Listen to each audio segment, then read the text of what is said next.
Welcome to the 18th episode of the Head Kick KO podcast.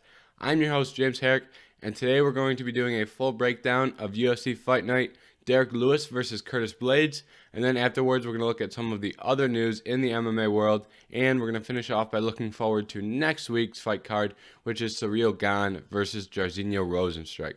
So, we're going to start off from the top with Derrick Lewis versus Curtis Blaydes. Now, obviously, if you saw this, you would know this was a vicious KO by Derrick Lewis. He had Curtis Blaydes out stiff, and he hit him with a very, very solid uppercut when Curtis Blaydes was coming in for a takedown, and he put Curtis Blaydes out cold. So, the main thing that I saw from Derrick Lewis that I really liked was he was very patient, and he came in with a very good game plan. He allowed Curtis Blaydes to back him up against the fence all night long, which in most cases, that's a recipe for disaster, allowing your opponent to back you up against the cage. But I really like this strategy by Derrick Lewis because when you're moving forward, it gives Curtis Blaydes an opportunity to get a takedown. But when you kind of plant your feet and stand at the fence, you prevent that takedown. And if Blaydes attempts to take you down, you have the fence there behind you to help you defend that takedown. And it played into his larger strategy of letting Curtis Blaydes come in where he can land a big uppercut or he can land a big knee. So he had that game plan coming in with the knee or the uppercut. He was able to land the uppercut and he put Curtis Blaydes out cold with that. So I really like that aspect from Derrick Lewis. And Derrick Lewis showed once again his patience. Derrick Lewis is the type of guy to come in with a game plan. He has that game plan, he sticks to it, and he doesn't try to force things, which I really like. Sometimes this can make for boring heavyweight fights. That's pretty much what happened with his fight with Gane. He came in, he was very patient, and those opportunities didn't show themselves. So it was a very boring fight. But in the heavyweight division, that's what you have to do. You can't go out there and take risks at heavyweight as you can at some of these lower weight classes. If you take big risks at heavyweight, the chances of you getting knocked out are very strong. Pretty much every time you see two heavyweights get in a big striking encounter, it ends with someone getting wobbled. And that's just the nature of the heavyweight game. And I feel like Derrick Lewis has realized that, and he has used that to his advantage to where he stays out of trouble and he keeps himself in good positions. So, yeah, he waited for that Curtis Blaydes entry, and once he did enter, he was able to land that uppercut, and he put Curtis Blaydes down. And I believe that was the second official takedown attempt. You had one kind of takedown attempt in the first 30 seconds. That's could have technically been called a takedown, but that type of takedown attempt isn't going to get you a takedown. It was more just Curtis Blaydes did level change there in the first 30 seconds, but Derrick Lewis didn't have to do much to defend it. And then Curtis Blaydes did have another takedown attempt.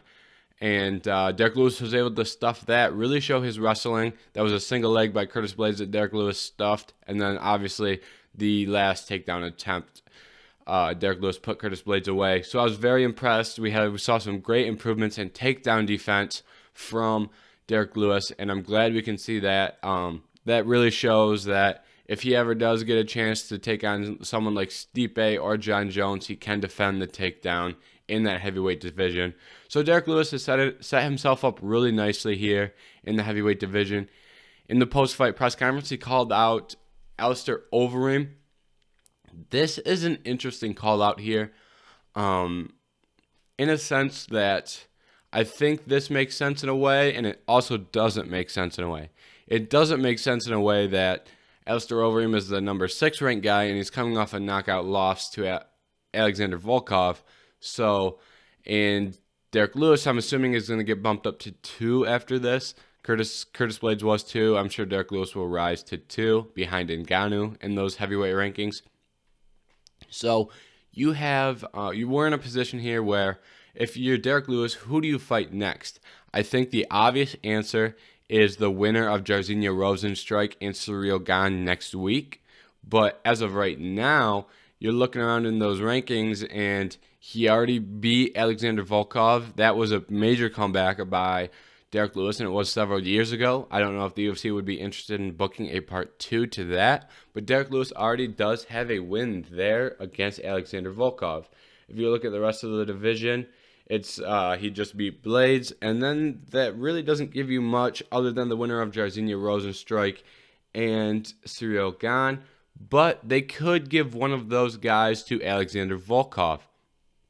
If Volkov gets the winner of Rozenstruik and Gane, then Derrick Lewis has put himself in a big position to get Alistair Overeem, because you could make the case that Alistair Overeem doesn't deserve that fight coming off a loss to a lower-ranked opponent. But if Derrick Lewis wants that fight and he wants to stay active, that would be a good fight for both guys. If Alistair Overeem truly wants to make one last run at the title, it would have to be, you'd have to get through Derrick Lewis to do that. And on the other hand, if you are Derrick Lewis, you're looking at this and you go, well, Alistair Overeem didn't look incredibly impressive in his last performance, so now's a good time. I can get a win over him, and I can stay active before a potential heavyweight title fight that would be late, at the very best, would be late 2021, early 2022, if Derrick Lewis does get that shot. But there are other contenders. You have Volkov out there. So, and obviously John Jones is getting the next one, and if John Jones wins, we could see Izzy move up to heavyweight. I doubt that Izzy moves up to heavyweight. I don't see that happening, but I don't want to rule that out. I think that we do have the potential to see that. So if you're Derrick Lewis, just chipping off names is a very good strategy. If he thinks he can go out there and beat Alistair Overeem, and I think if they were to make that matchup right now, I think Derrick Lewis would be the overwhelming favorite, and I think most fans would have Derrick Lewis in that fight. So taking out respected names that you're a big favorite against is a good way to chip names off the list and kind of ensure that you get that title shot once this heavyweight picture kind of clears up and we get some more parity in the future. So now for Curtis Blaydes. Curtis Blaydes didn't look bad at all. Curtis Blaydes looked very good, actually. Obviously, he did get knocked out, but he won the first round. And the thing that stuck out to me the most is how Curtis Blaydes was using his jab. Now, traditionally, we see Curtis Blaydes go jab, and then he hits you with the jab, and he level changes for that takedown. But in in this fight against Derrick Lewis, he was hitting that jab, but then he wasn't going for the takedown. So he was just throwing that jab out there, and he kept throwing that jab out there, and every time he threw that jab, you get the reaction for Derrick Lewis, where Derrick Lewis kind of expects that takedown to come. So I think that's a very good strategy moving forward if you're facing the likes of like someone like John Jones or someone like that. If you're Curtis Blaydes, where you can throw that jab out there and consistently connect with the jab, because if you're another striker in the heavyweight division, by Curtis Blaydes throwing that jab in your face, you expect takedown. So since you're expecting the takedown, you can't counterpunch that jab, and you kind of have to react to that jab, and that even opens up more opportunities for combos off that jab. So I was so impressed by the way Curtis was using that jab. Curtis also did a very good job beating up that lead leg of Derrick Lewis. Derrick Lewis in the post-fight press conference said that those didn't have a big effect on him, but in a 5-round fight, if he lands some more of those, we could have saw that effect sooner rather than later. So I really liked how he was utilizing those leg kicks. And leg kicks for a wrestler are a very good strategy, because if you can get one leg damaged, it makes it so much easier to get in for a takedown and get that takedown.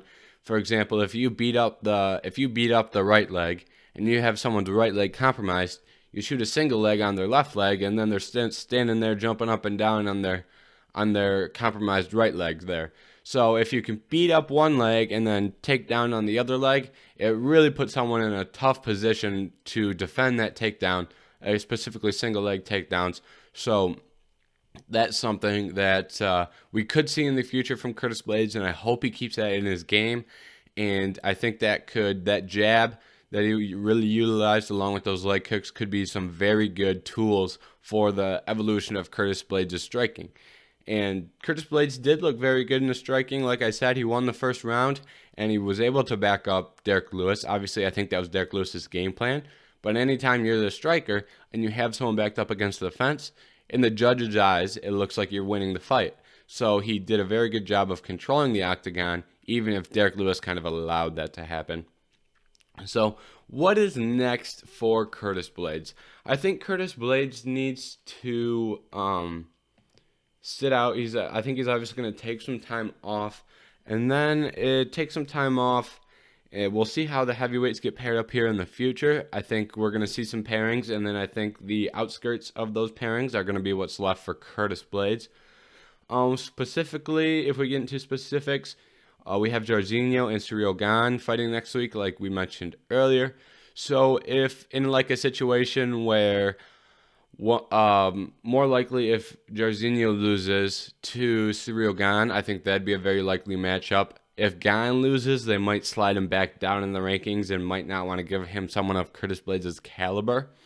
But if Jairzinho loses, then I think they could potentially make that Curtis Blaydes versus Jairzinho bout in the not the immediate future at all, in the several months from now. And then if Gane loses, you could maybe give him Gane, but I think they'd try to move him downwards in the rankings. So we'll see how that works out for Ciryl Gane. But that also all depends on how that fight goes. That's a little bit speculatory, and we'll talk more about that next week. Next week, there's going to be, obviously, I'm sitting here now saying if this person wins or if this person loses. Next week, we'll know who wins that heavyweight matchup there. So next week, we'll go more in-depth on that, I'm thinking. But those are just kind of the baseline thoughts about what is next for Derrick Lewis and Curtis Blaydes. We also had two other big heavyweight fights on this card. The first being Chris Daukaus versus Alexei Oleinik. Now, this was an interesting fight for me because I predicted here that we would see Chris Daukaus get the win. But anytime you have Alexei Oleinik, he can catch a submission. But Alexei didn't look great. He really once Chris Daukaus started to throw a flurry there, it really showed that I think that Alexei Oleinik is. I don't know if it was an off day for Alexei or if this is overall showing that he needs to hang him up, because he is 43 and he has fought. I think that was his 75th fight last night, pro MMA fight. So it's been a long career for Oleinik, and I don't think he needs to continue at this point, especially after a performance like that. It was obviously a great performance by Daukaus, but once you saw that flurry, it really looked like Alexei Oleinik didn't have the it factor.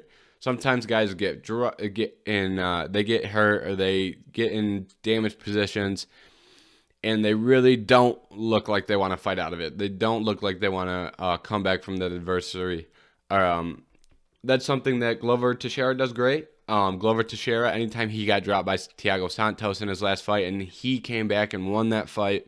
So I think that's the difference here between an older guy like Glover and an older guy like Oleinik, is once they're hurt, I think that shows a lot of the will behind some of these guys.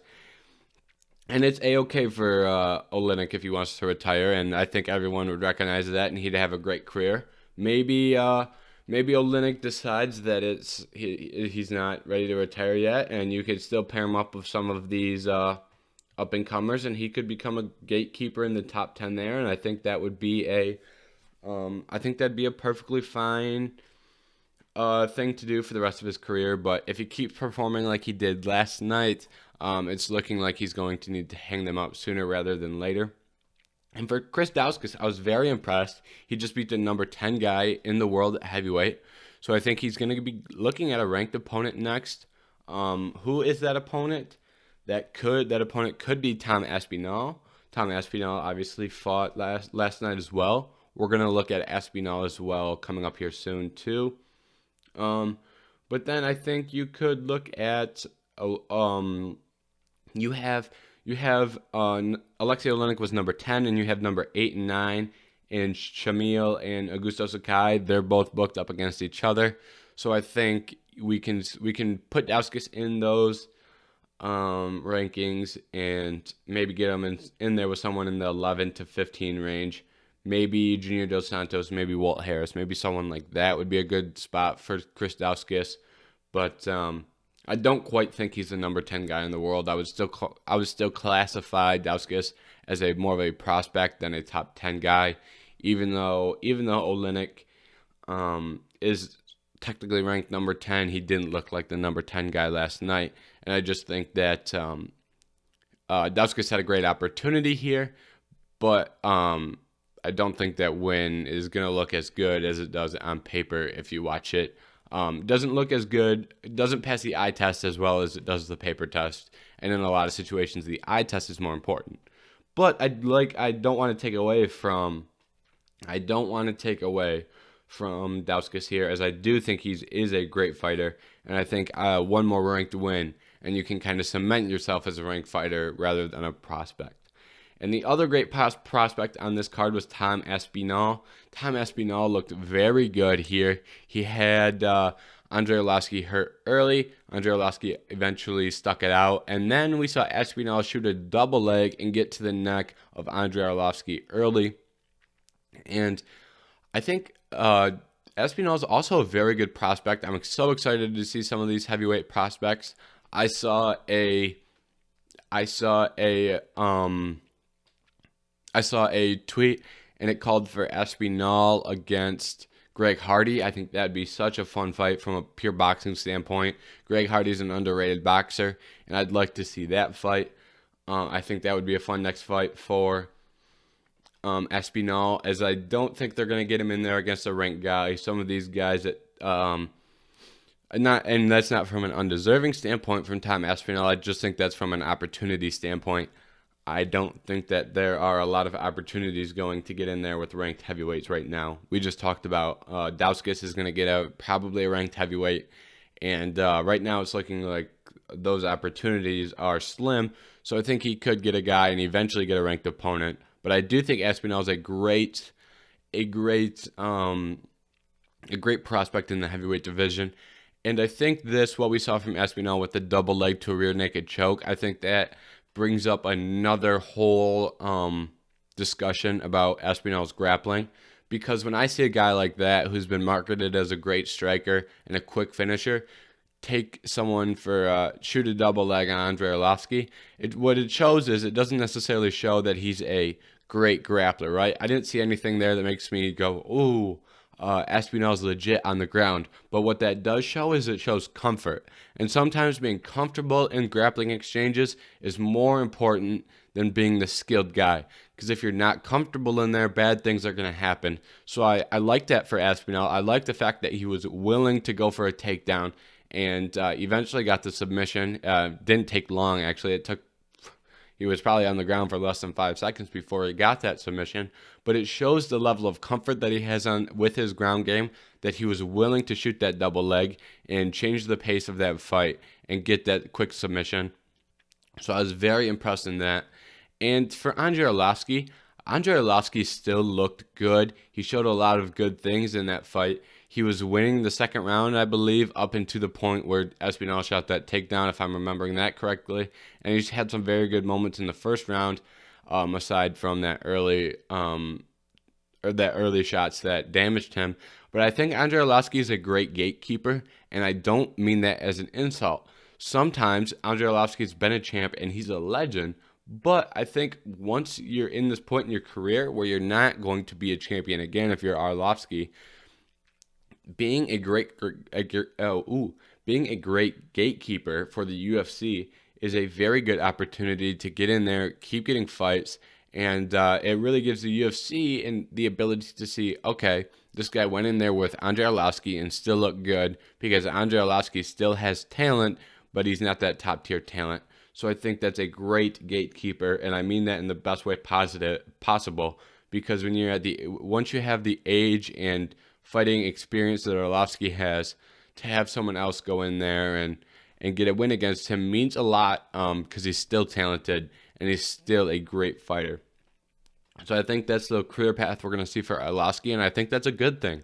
I think that it's better to be a gatekeeper than it is to have someone call in for your retirement, because we see a lot of these legends go out there and perform, and then immediately people call for retirement. people aren't saying that with Arlovsky. They're saying, hey, he can still fight. I think that's what a lot of people are saying, and they want to see him matched up with young heavyweight prospects. So I think that's the career path for Arlovsky, and I think that's a very good career path to have in the future. Now, we're going to move on here to the other news in the UFC. There really wasn't much that happened, so this is going to be a very quick segment. The one big piece of news was Leon Edwards is going to be fighting Belal Muhammed. So what we have here is, and you know what? We're going to put a warning on this. My warning here is that I may go on a rant here. This may turn into a rant. I'm not going to purposely go on a rant here, but this could turn into a rant on the inactivity of the welterweights. We've seen a lot of guys criticize that, so I don't want to go in too deep on that. You can see Ariel Helwani, Chael Sonnen, both those guys have been very vocal about the inactivity of the welterweight division. Some by choice, some by injury. But what we have here is last week we were talking about Leon Edwards versus Colby Covington, okay? And we were thinking that Colby Covington could possibly step in to take this fight. But now we're in a situation where the welterweight division became a mess. It became a mess because Usman said, hey, give me Masvidal. Now, that screwed Colby over because Colby's two fights were Masvidal and Usman. And then by us thinking that we were getting Usman versus Masvidal, then that puts Colby in a bad spot. And Colby says, oh, I'm only fighting Usman or Masvidal. And then Leon Edwards says, hey, I need to fight. And then Colby says, well, your name isn't Usman or Masvidal, so I'm not going to be fighting either of you. Or I'm not going to be fighting you, Leon. So that's the first thing we saw. Gilbert Burns obviously just lost. And then we saw Usman come out again and very recently. And he said he's not feeling generous anymore and he'll fight anyone. And so now we're in a position where now Colby Covington's definitely not going to fight Leon Edwards because he does have the potential to get that Usman fight. So what we're going to see is we're going to see Usman and Masvidal, we're going to see Covington and Masvidal fighting to get either a fight against each other or Usman, and the other one's going to be doing nothing, waiting for one of the other two. I don't think we see a situation where Colby or Masvidal fight someone other than each other or Usman. So if one of those guys gets a shot against Usman, the other one's going to be left out, and he's going to be sitting on the sidelines waiting. Gilbert Burns just got knocked out, so I think he's going to take some time off. So that leaves us Leon Edwards at 3. So Leon Edwards at 3, he was scheduled to fight Khamzat Chimaev. Okay?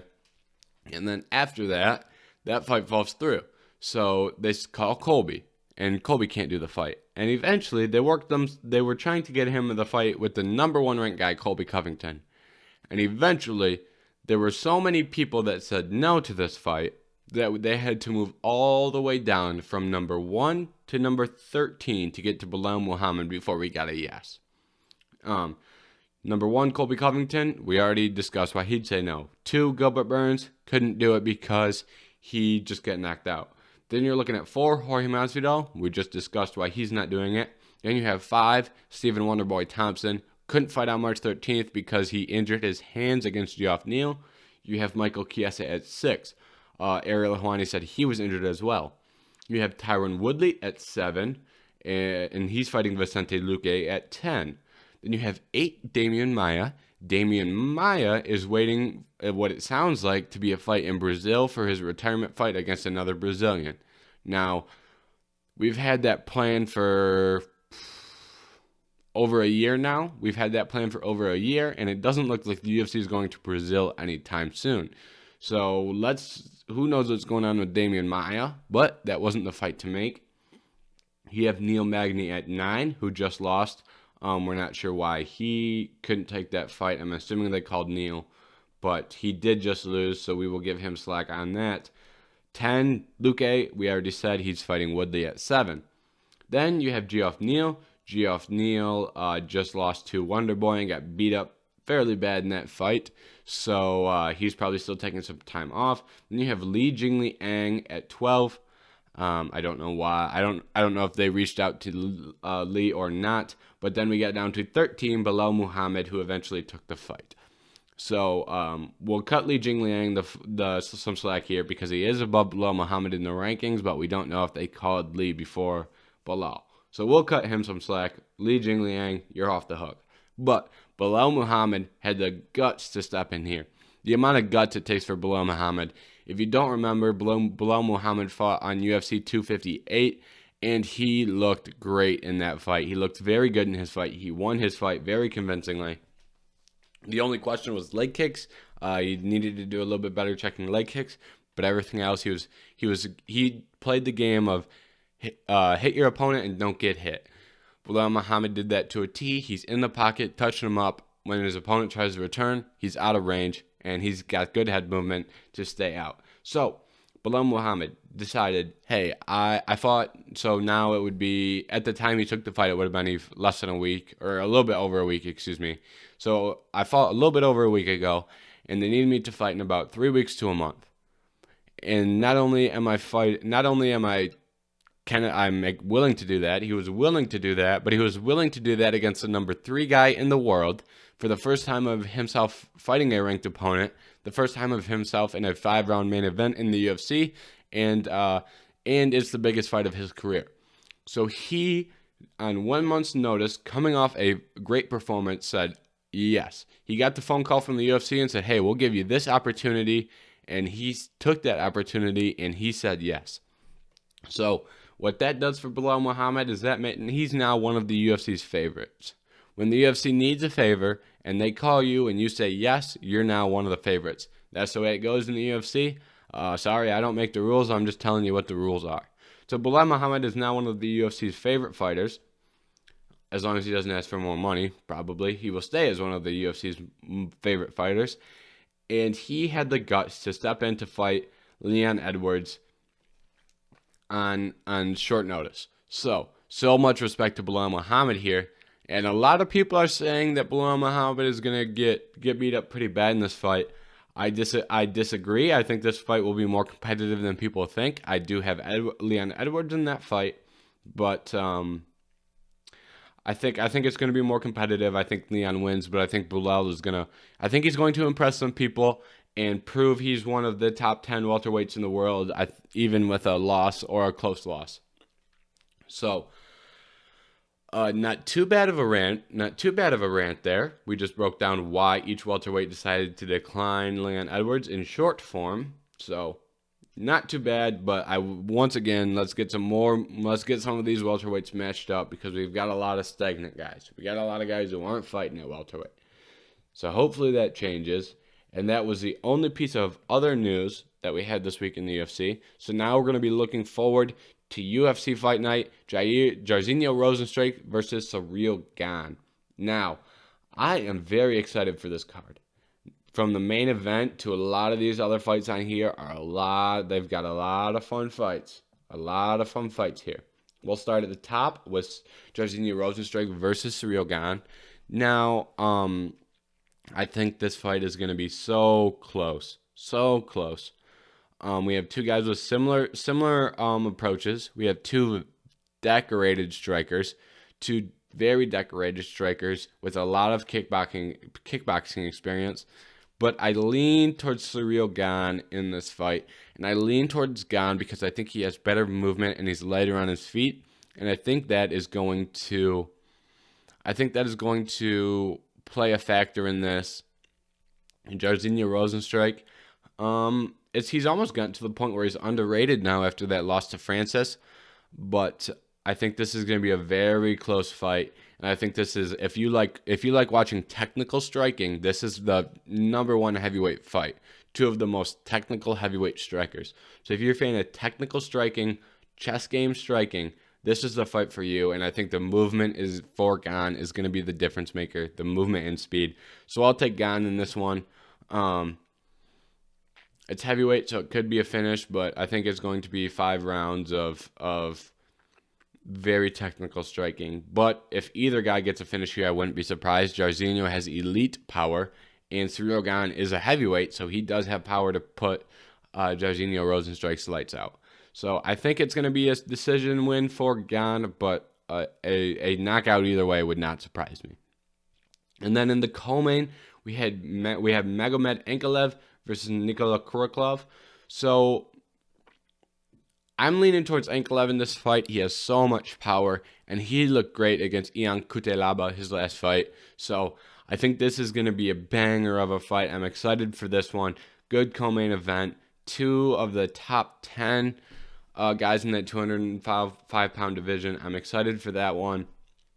We'll see how that plays out.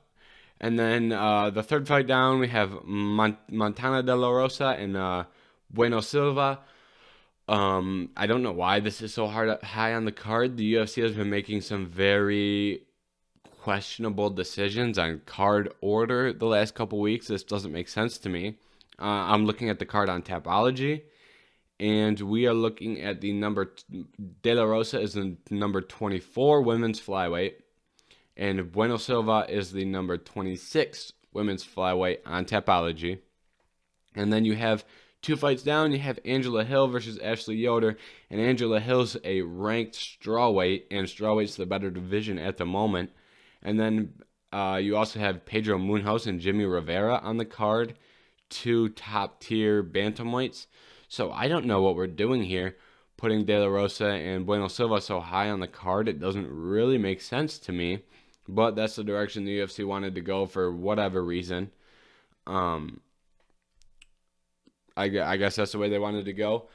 Jimmy Rivera and Pedro Munhoz, like I just said, is on this card. That should be a very fun fight. These guys have been relatively inactive. I'm excited to see both those guys get in there. They've both ran the gauntlet at bantamweight. I believe they both fought Aljo. One of them fought Piotr Jan, Frankie Edgar. So both these guys have really fought the top competition, and it should be a fun fight here. Then we have Angela Hill versus Ashley Yoder. Angela Hill is one of the most underrated women's one of the most underrated fighters in the game. She's 12-9, but a lot of those decisions she's been on the opposite hand of some very, very questionable decisions. So look out for Angela Hill. I think she wins this fight convincingly and puts on a great performance against Ashley Yoder. And then I think she moves further up there in the rankings, and hopefully she performs well. Because anytime someone loses some questionable decisions, I root for them in the future. Other fun fighters on this card. You've got Alexander Hernandez is back. He is obviously he was a top-tier prospect in the lightweight division. He's lost a couple times. It'll be exciting to see if he can get some of that hype back. Welterweight, we've got Randy Brown versus Alex Oliveira. That's going to be a great fight. Simple as that. Alex Oliveira is a fun guy to watch fight. Randy Brown has been a very good prospect so far. So we'll see how that fight turns out. Then we have Alonzo Menafield versus William Knight. This might be the fight I'm most excited for. This fight. William Knight and Alonzo Menafield are both... William Knight's last couple fights have been some fun ones. William Knight, both guys here really have so much power. They're absolutely yoked. So they're going to go in there and they're going to throw heavy shots. Heavy shots. So that should be a fun one. Do not miss that fight. It's on the prelims, but don't miss it. That's my message to you. Then we have Rane Barcelos versus Marcelo Rojo. So another one here. Don't miss this fight. We have Rane Barcelos, who is the number 13th ranked bantamweight on Tapology. And then you have Rojo, who is he's a good fight for Barcelos here. I don't know why they have Barcelos so low on the card, but if you want to see the future of this bantamweight division and a potential future ranked guy, don't miss out on Barcelos. He's a fun fighter, a good fighter to watch, so don't miss out on that one. So I'm very impressed by the card they have put together here for a fight night. Several fun prospects with some good veterans and a very important fight on top of the main card. So you won't want to miss that fight card. And so that's all I have for this week. This week is a little bit of a shorter episode. We didn't have much news to touch on. It was just that Leon Edwards and Belal Muhammed bit. And then you're not going to want to miss next week's episode, because next week's episode, we're going to be breaking down Rozenstruik versus Gane, that fight card like we usually do in the intro. And then after that, we're going to move forward, and we're going to be looking forward to UFC 259, one of the most stacked pay-per-views, probably a top 3 pay-per-view in terms of just how stacked it is. Top 3 pay-per-view of all time. Here with Izzy, headlined by Izzy and Jan obviously. So that should be a fun one. I'm going to have some fun breaking that down next week. And so don't miss that out. I do prediction videos where I go a little bit in depth on predictions. I'm going to be posting one of those on TikTok for this week's fight card of Gane versus Jairzinho Rozenstruik. And then next week, I'm going to be doing them for the 3 title fights. So the TikTok is going to be getting more content here in the future. So go follow the Headkick KO TikTok. Make sure to follow other social medias.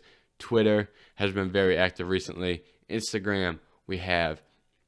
And then we also have Verdict MMA. And we have Tapology. Go follow me on those. You can see fight predictions and round scoring on Verdict MMA. You can see my rankings, and you can see other fight predictions on Tapology. Verdict MMA only has the main card for predictions, and they have round scoring, so you don't want to miss that. Tapology has every single fight prediction, starting from the first fight on the prelims all the way to the main event. And Tapology is a very fun website where you can see people's personal rankings and those sorts of things. So you don't want to miss out on any of that content. So make sure you go follow the Verdict MMA and the Tapology. And whether you're listening on YouTube, Spotify, or Apple Podcasts or any other podcast service, make sure you like, follow, share, comment, whatever that platform allows you to do. And thank you for watching the 18th episode of the Headkick KO podcast.